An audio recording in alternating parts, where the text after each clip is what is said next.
Good evening to everyone, and welcome to the Walters Art Museum for tonight's poetry reading featuring Terence Winch and Bob Hicok. It's hard for me to tell exactly how loud I am. Anyone in the back who can't hear me, that sees my mouth moving and doesn't hear anything? No, everyone can hear. Okay. Too loud? No? All right, good. Before we get started, I'm going to do something that's normally done at the end, and I'm going to hand out the thank yous. That way the reading can end with a poet as opposed to me getting back up here and thanking a bunch of people. I'd like to start by thanking the Walters Art Museum. Oh, I should say who I am. Nobody knows who I am. My name is Stephen Reichert. I'm the editor of Smartish Pace. It's a poetry magazine here in Baltimore. And we're at least partly responsible for this reading tonight. I'd like to thank the Walters Art Museum for hosting this event, specifically Megan Hildebrandt for all of her good work in organizing this. We've had readings in the past in Baltimore at other venues. This is our first time here at the Walters, and the other venues are great places, but this is certainly, I think, the best place to have a reading in the city. And with Megan's work, it was very easy to put on this reading, easier than anything else we've done. So thank you to her and the Walters. Also, thank you to the Maryland State Arts Council, who awarded us our first events grant for this reading here tonight.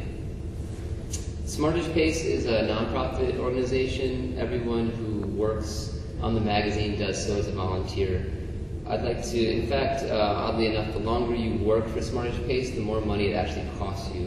And I'd like to thank those 14 members of Smartish Pace, almost none of which are here. I started the magazine in Baltimore 8 or 9 years ago, and now everyone who is involved has shot off into the world, and there are other places now, but they all still work on the magazine. But thanks to all the Smartish Pace members, there is one member here, Claire Banks, my wife, who is an associate editor, reads the manuscripts and puts together the issues with me. And she's going to introduce Bob Hicok later tonight. I'd also like to thank our two interns who are both here this evening, Larissa, and I'm going to mispronounce the last name, Worstachek? Larissa. She's from Loyola University, and John Martin, a much easier name to say, who is at Johns Hopkins. Thank you for your good work as interns. Thanks to the poets for coming tonight. Terence for taking the train up from Washington, D.C., giving of your time here, and also giving poems to Smartish Pace. And also Bob and Eve for coming all the way from Blacksburg, which I learned is a very long ways from here. I didn't think Virginia was that far away. Thanks for coming tonight and also giving poems to the magazine. And thanks to everyone for being here. This is a really nice crowd. If you like poetry, which you must because you're here, you should come to our website, which is smartishpace.com, and get on our mailing list. And we'll keep you updated on hopefully more readings just like this one in the not-too-distant future. And lastly, with the thank yous, I'd like to thank my parents who are not here, but they're in town this weekend. And I thank them because they're taking care of our little girl who's 1 year old, and we don't have to listen to her cry through the whole reading. So thanks to my parents for staying home with my child tonight. Terence Winch is going to read first this evening. Terence Winch is a busy man. He is a husband and a father.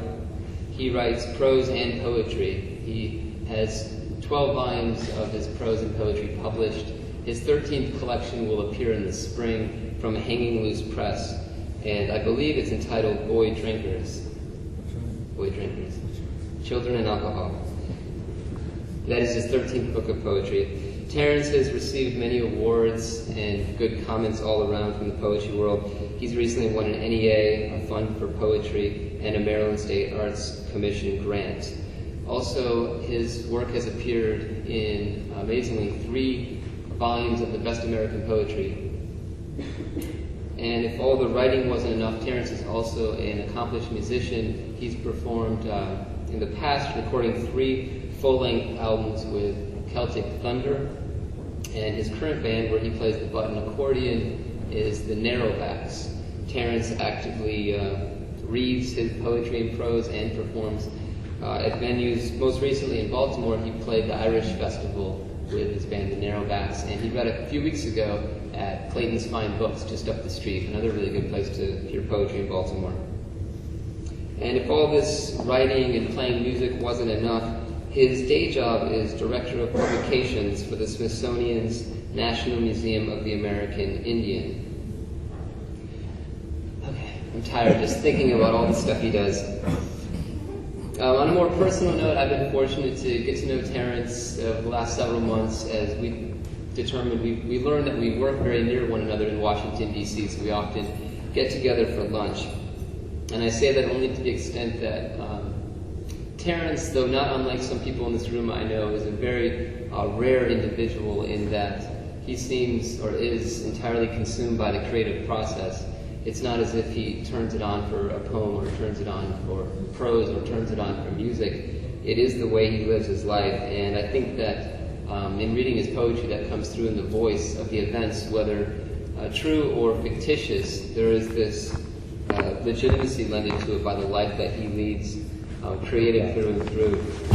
And again, I'd like to thank Terence for coming and reading here tonight. I've been looking forward to this. And with that, I give you Terence Winch.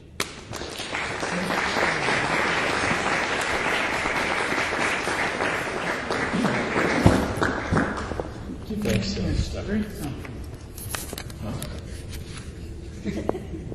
It's very nice to be here. Thank you for the invitation. Nice to meet Bob. And I'll start out with a poem called Annual Report. I hate 2006, the way it stops and starts, dries you out, soaks you, lulls you to sleep, then wakes you up in a cold sweat. Not to mention the pills that are required. Just to get through it, I'm on Tylenol with codeine right now.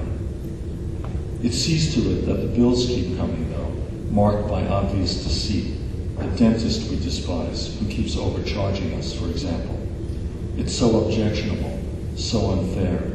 Where are the free lunches of yesteryear? The martinis, Manhattans, highballs on the hotel terrace overlooking the magic domes of the glittering city. It wasn't like this in 1982, I can tell you that. In 1982, you could smoke all the true blues you wanted. 1982 said, go ahead, have fun. Eat giant hamburgers, huge slices of cake, big platefuls of french fries, fuck all night, sleep late, call in sick. It told you you had to listen to Van Morrison singing Cypress Avenue over and over all night long till there was nothing left of it to inhale.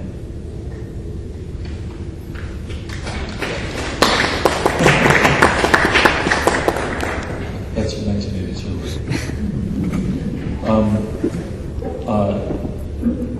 Through Stephen and through another friend, a mutual friend of ours, Duncan Primo, I became familiar with Smartish Pace, which is an excellent magazine, if you don't know it. And I'm going to have some poems, I think, in the upcoming issue, and I'll read one of those now. I've been writing the DC rush hour subway for 20 plus years, and it has made me increasingly misanthropic. And I have lots of strange experiences. My wife has started calling me the Irish Larry David for the weird circumstances I sometimes find myself in. So I'm going to read a poem that really isn't that, but it's one of a growing number of subway poems. David. I'm so sorry. Anyway, this is called Sick Transit Gloria. Guy asked me for $1.80 on the subway. White guy, bald, shirt and tie. Says they towed his car with his wallet in it. He's sitting in front of me.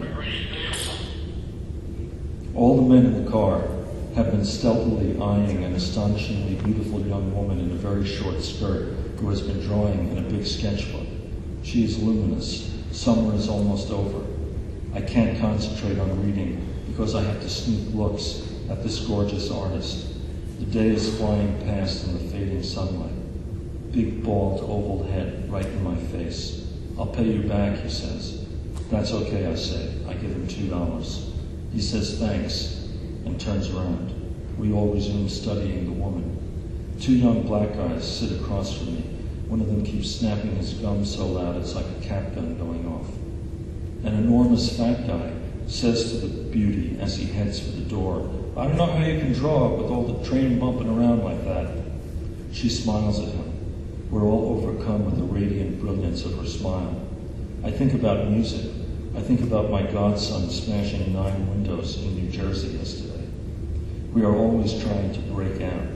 Sex is better than religion. She gets up at Metro Center. The door slides open, and she's gone. And it's back to real time for the rest of us. The Yankees are 1.5 games out of first. Someone's cell phone starts to ring, and he squawks into it. Can't hear you, I'm on the subway, what? The ball guy rises up. I know he will turn around before exiting and thank me again, give a further gesture of appreciation. It's the right thing to do. $2 is not nothing between strangers on the train. I'm sure he'll turn around and give me that bonus nod.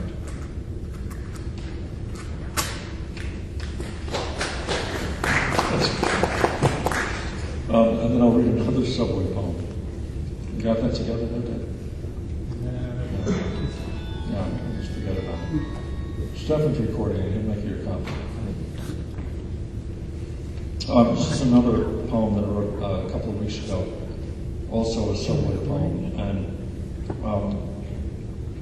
the title of the poem kind of says it all. It's called Elf Storage. And you'll see where that comes from. It's 6 weeks till Christmas, and I'm on the red line between New York Avenue and Union Station, headphones on, looking out the window. It's starting to get dark. I wonder if my life would have been better on an academic schedule.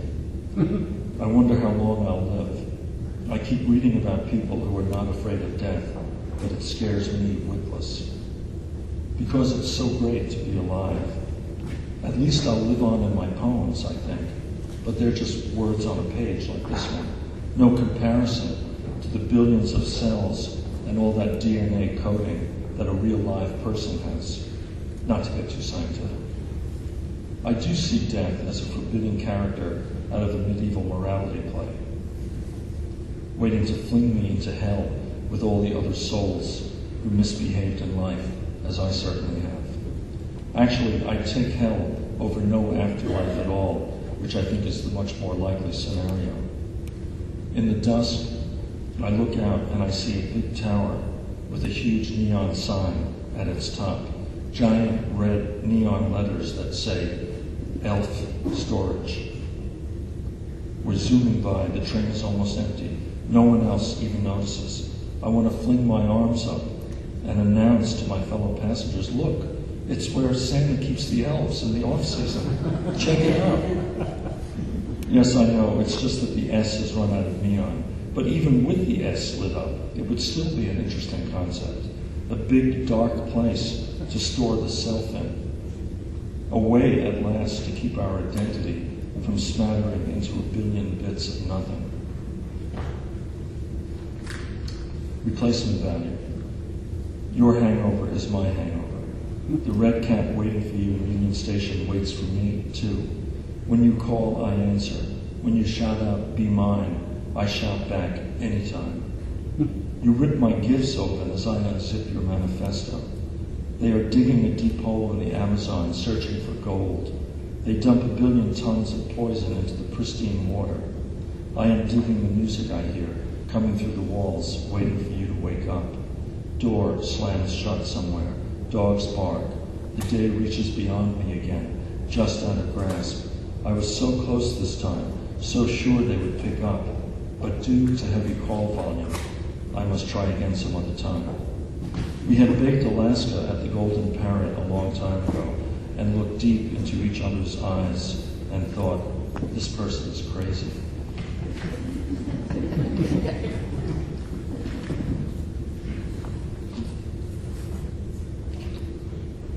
I love this room and all this great medieval religious art.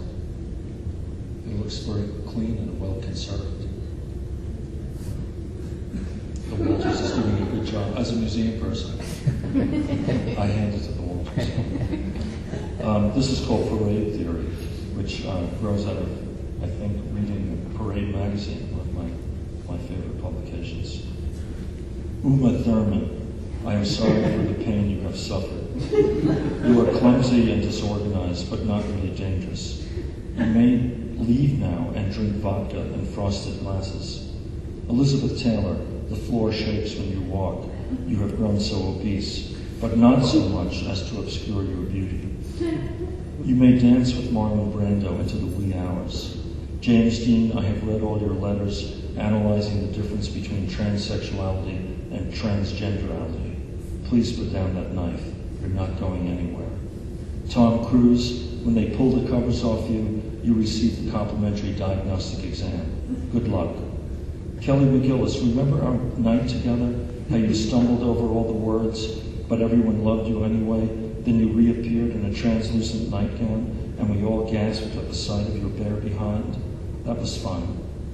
Natalie Wood, Warren Beatty wouldn't fuck you, so you went crazy. You wound up working in a second-rate art museum in Virginia, everyone thinking you were dead. Those were the days. John Lennon, you were such a prick, especially after falling under the spell of the evil Yoko. That just cannot be explained. Please come back from the dead. It's been done before. And rescue Uma from herself, and yourself from Yoko, and me from this terrible sense of alarm.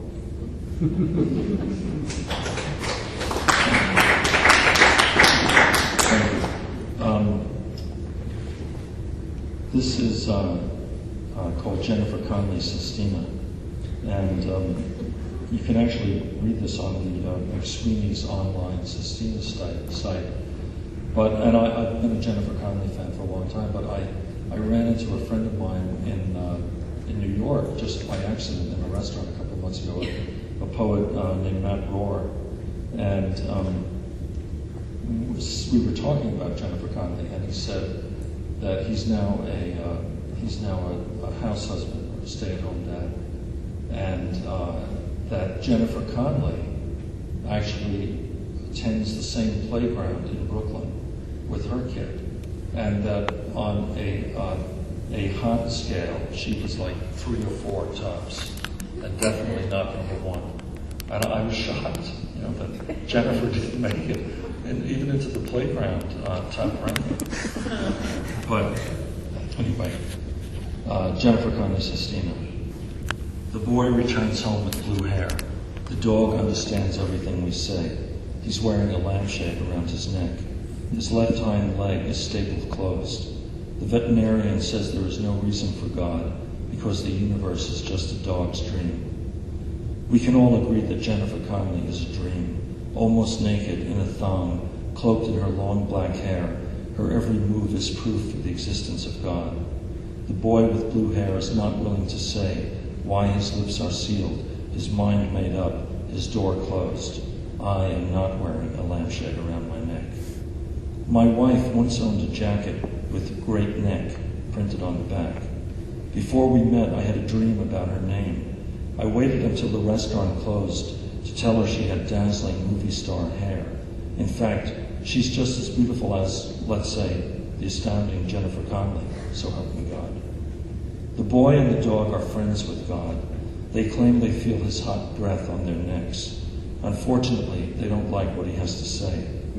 I'd like to take this occasion to daydream briefly once again about Jennifer Conley's hair and the rest of her. Extraordinary. That's it. Case closed. When I got to the church at midnight, it was closed tighter than the eyes and ears of our good friend God. Frankly, in that proverbial foxhole, I'd take Madeline O'Hare over the Pope. The boy's upstairs playing bottleneck guitar. The dog is drunk on painkillers, dreaming that if he could talk, he'd know just what he would say.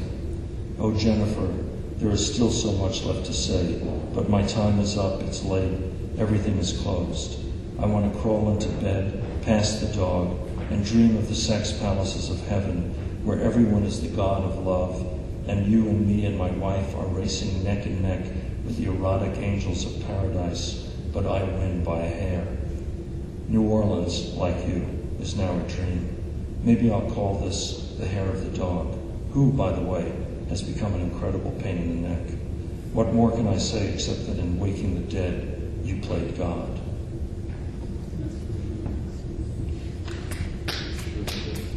Thank you. Here's another Smartish Pace poem called Remorse Code. On a train heading up along the Hudson, full of anxiety as usual, something happened. Maybe it was the sunny day, the river, the sense of a bit of future still to come, I don't know. But suddenly I felt weightless, all spirit, no bone, happy to be alone. My religion involves brief conversations with the dog, live music in the living room, firmly grounded erotic desire. The sacraments include wine for spiritual transformation and maintaining relationships on the phone. I am full of humility and gratitude for about 5 seconds a day, which is the best I can do. My father always said, "Your best is all they can expect of you." My son says, "Dad, you're not funny."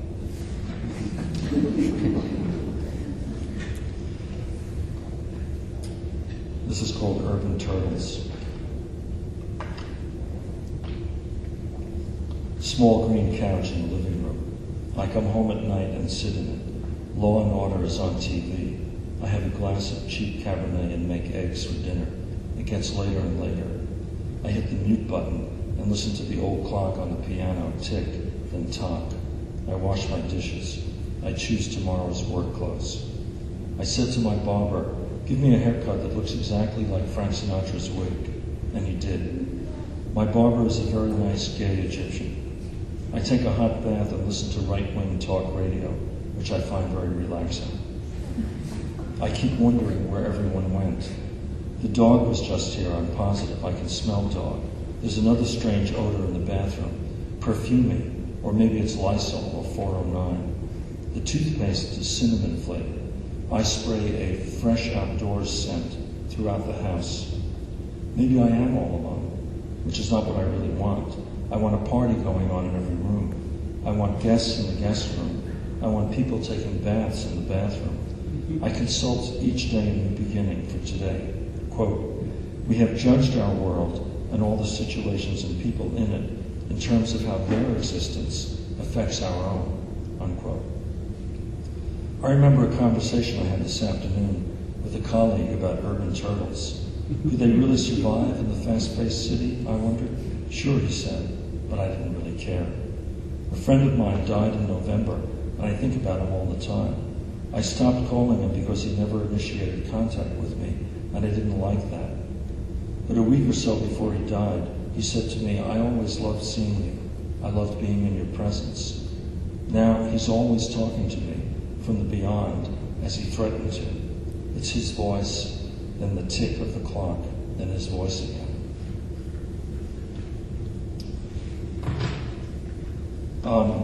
At my job, I do a lot of strange writing tasks from time to time, mostly for the museum director. And he came to me about 6 months ago, and of course a colleague was retiring, George Hofstadter, Tony knows him, well-known native writer. And he said, "I need you to write a proclamation." And I said, "What's that?" And he said, "The whereas, and be it therefore resolve that." And I said, "Oh, okay, So I actually, got online and read a bunch of proclamations and wrote this proclamation. And then, of course, I thought this will work as a poem, too. And at the time, one of my brothers was putting together a sort of centenary party for my father, who was born in 1905. And in the course of doing that, he found this old journal from 1965, and he transcribed it and sent it to us. So I used that as the sort of basis for the poem. Proclamation for my father in 1965.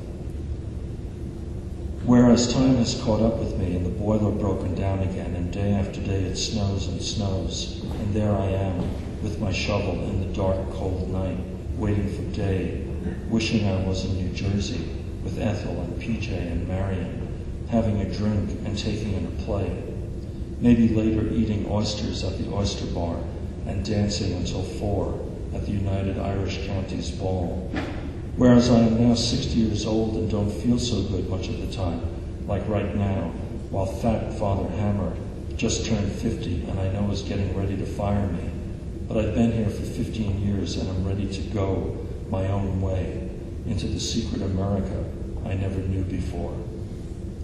The banjo-playing lesbians, the depressed school teachers who tell me, "Patty, Patty, Patty," you're our man.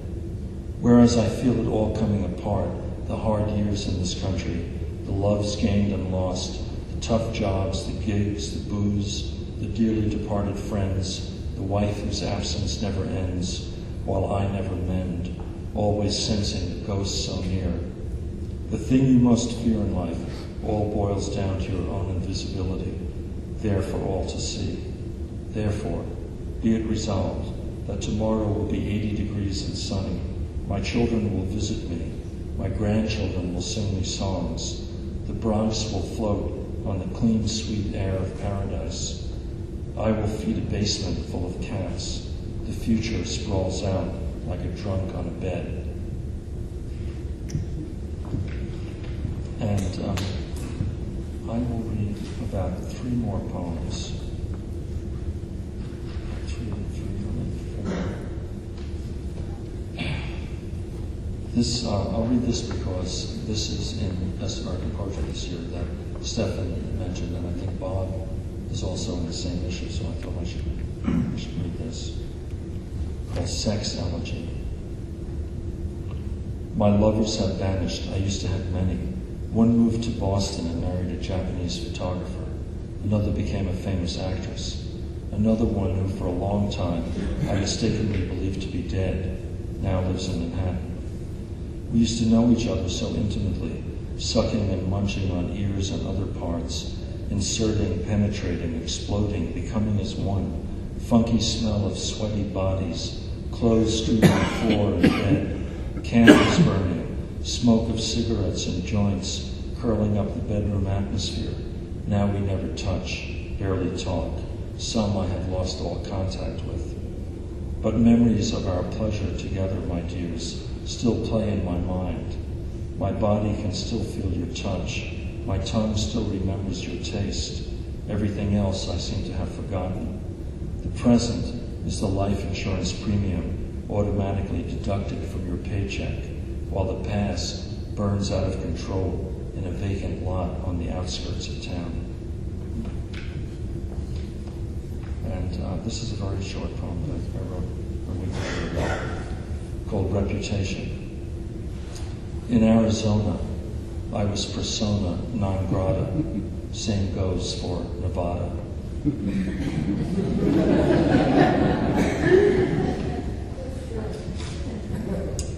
And those were all relatively recent poems. I'm going to close out with 2 poems from 2 different books. And I've read this first poem here probably more than I should, but I like it a lot. And it was actually chosen for the Oxford Book of American Verse, which I think is kind of funny because it's not a pretentious poem on any level at all. And it's called Mysteries, and it's a Baltimore poem, so I've read it in Baltimore, and that always seems like a good idea. All last night I kept speaking in this archaic language because I had been reading Poe and thinking about him. I read The Murders in the Rue Morgue, which is supposedly the first detective story. Who done it, I wondered. It turns out an orangutan was the murderer. It looks to me like the detective story genre got off to a pretty ridiculous start. I used to visit Poe's house in the Bronx. I used to think, God, Poe must have been a midget. Everything was so small. Poe died in Baltimore, and I can see why. In Baltimore, all the people are very big and sincere. During dinner last night, I told Doug and Susan about Murders in the Rue Morgue. I said I hadn't finished it yet, but it looked like the murderer was going to turn out to be an orangutan unless the plot took a surprising new twist. Then Doug suggested that he and I collaborate on a series of detective stories in which the murderer is always an orangutan. And I'll finish out with a poem that's the first poem in my last book of poems, which is called The Drift of Things, called Social Security.